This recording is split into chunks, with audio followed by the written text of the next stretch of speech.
I, like many of us it seems, enjoy exploring abandoned places.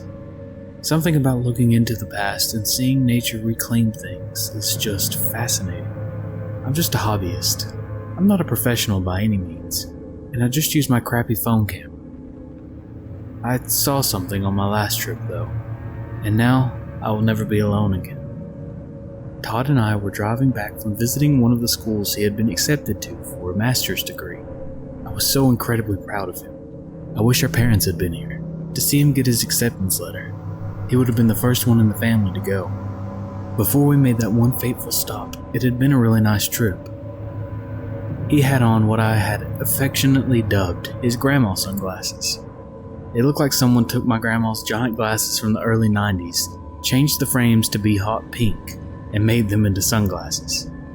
He always dressed like he wasn't trying to impress anyone, which I thought gave him an effortlessly cool vibe.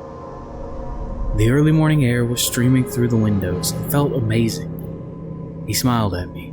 The slight gape between his front teeth that we both shared just worked so much better for him than it did for me. That moment in time is so vivid to me still. It's how I want to remember my baby brother, not how he was toward the end. Every time we drove by an abandoned building, he turned down the music, looked at me over his ridiculously oversized sunglasses, and asked me if I wanted him to pull over. He was serious too. He was willing to go out of his way for my weird hobby. I tried not to take him up on it too often though, so we'd actually make the 8-hour drive in one day like we had planned. I'm so sorry, Todd. You deserved so much better. There was one town we drove through that I absolutely could not resist stopping at. Like several areas we had passed, there were the sad, broken structures framing the entrance to the town like a dilapidated welcoming committee. There wasn't a single populated building in sight, but what made this place even more unique was the sign. Under the town name, it said, population 25,000, as of 2019, per the date at the bottom of the sign. That was what had caught my attention. I wondered where 25,000 people had gone in the past 3 years. The crumbling and decaying buildings looked relatively new stylistically. It was like someone sped up the clock on houses built in 2007 and put 75 years of wear on. I hopped out while Todd sat in the car. He gave me his phone for pictures, since mine was charging and being used to navigate with. The town had a strange atmosphere. I couldn't put my finger on it, but as I wandered down the empty streets, the thought of entering any of these homes felt extremely disrespectful, like the idea of a glamour photo shoot in a mausoleum. I took some pictures of the outside of the homes, of a decaying playground where the cheerful purple dinosaur plastic slide was crumbling, and a school where an entire wall looked to have disintegrated.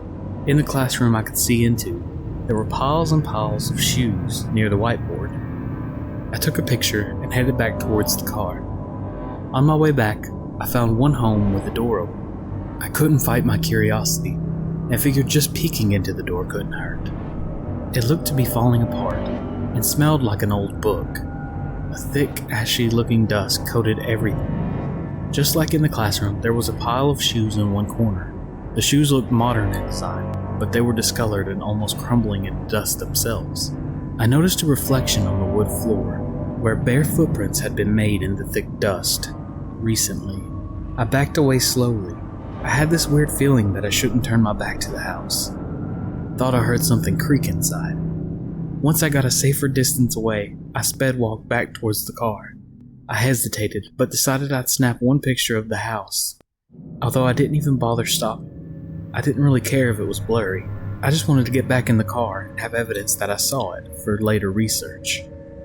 I was so glad we made this excursion in broad daylight.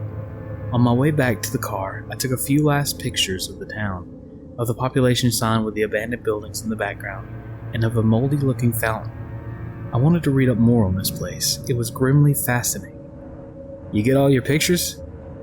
Todd asked me, as I slid back into the passenger seat. "I think so." I squinted at the phone screen, my eyes readjusting from the brightness outside, but looked at the last two, of the town and the sign, as we got back on the small highway. I handed him his phone back, since I tend to get carsick when I'm not focused on a point in the distance when we're in motion. After we switched, and as I drove, Todd looked through the pictures. "Who's that?" he asked me. "Huh?" I was focused on not missing the exit. The woman in the picture, in the window. I looked when we stopped for gas. It was blurry since I had been walking away, but sure enough, in the picture there was a woman staring at me out the window of the house. Maybe a holdout doing her best to live a normal life? Todd mused. I had no response. He hadn't seen the dust, the state of disrepair. There was no normal life in that town. I couldn't wait to get the hell out of the state. Sometimes when I can't sleep at night, I fixate on how if I had never gone with him on this trip, he'd still be here. There's no possible turn of events where I wouldn't have stopped, but the only reason that my poor brother got involved was because he was with me. We stopped at a couple of touristy places. A few times I noticed Todd brush at his shoulder or look behind him, but nothing was there. I took out my phone to take a picture in front of a wooden Bigfoot statue. Don't judge. But what I saw nearly made me drop my phone. A woman was standing behind him. She had a hand on Todd's shoulder. She was staring at him with a smile. Well, if you define a smile as opening your mouth as widely as you can, while showing all of your teeth, she was nailing it. Black liquid coated her teeth, dripping from her mouth and dripped down Todd's shirt, where her hand had touched the fabric. I lowered the phone screen. It was just Todd. His shirt was pristine. I raised it again. Through my phone's camera, I could see the woman in the stains. I didn't know what else to do, so I took the picture. When we were back in the car, I showed it to him. At first he thought I had found the world's creepiest filter. Once he realized the truth, he was unsettled, but tried laughing it off. We joked that the statue was haunted. We took a selfie when we stopped for dinner though, and she was behind him, turned around in the booth behind us. She had been twirling a lock of his curly hair in her dark, dripping hands. So it wasn't the statue then. Todd developed a cough shortly after we got home. It was a wet-sounding cough, and I worried about him when several days had passed and he seemed to be getting worse rather than better. He'd text me every so often. Sometimes he'd mention the woman. One time he said that she was so close to him, he could hear her breathing in these shallow, ragged breaths. He sent me a picture of the black footprints. His walls were stained with black. He said that when she wasn't sitting next to him, she'd walk around the apartment, leaving footprints and dragging her dirty hands along the wall. You couldn't see the black streaks without a camera, but when I eventually came in person, I could see that the wallpaper had yellowed. It was peeling in the places she had touched. It really worried me when he sent me that picture of himself. Yes, she was next to him. Her hand on his cheek, the black dripping down his face and her forearm. But at this point, I was somehow numb to that. What scared me more was how he looked. He always had curly, thick brown hair that he'd let grow just past his ears. That and his large brown eyes gave him a boyish quality. In the picture he sent me, he was gone. His hair had thinned and grayed at the roots, and his eyes were sunken and devoid of the brightness they usually had. I'm 3 years older than him, but he looked like he could have been twice my age. Worse yet, in the picture, black liquid dribbled down his chin from his mouth. I could see it staining the front of his t-shirt. I finally convinced him to go see the doctor. The doctor asked how many packs he smoked a day.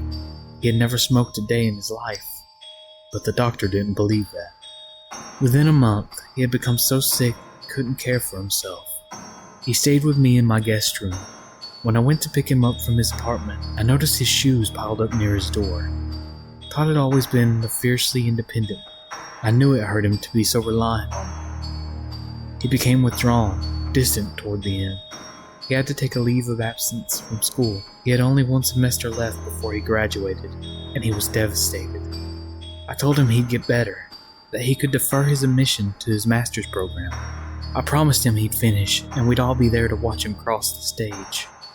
My brother passed away 2 weeks later at the age of 22. I knew she was behind it somehow. She started following me the same day that he left this world.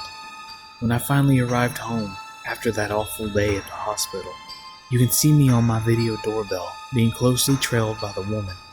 She's barefoot, wearing a clean, if dated, summer dress, but her feet and her hands drip with that thick, tar-like liquid. She stands only inches from me as I unlock the door.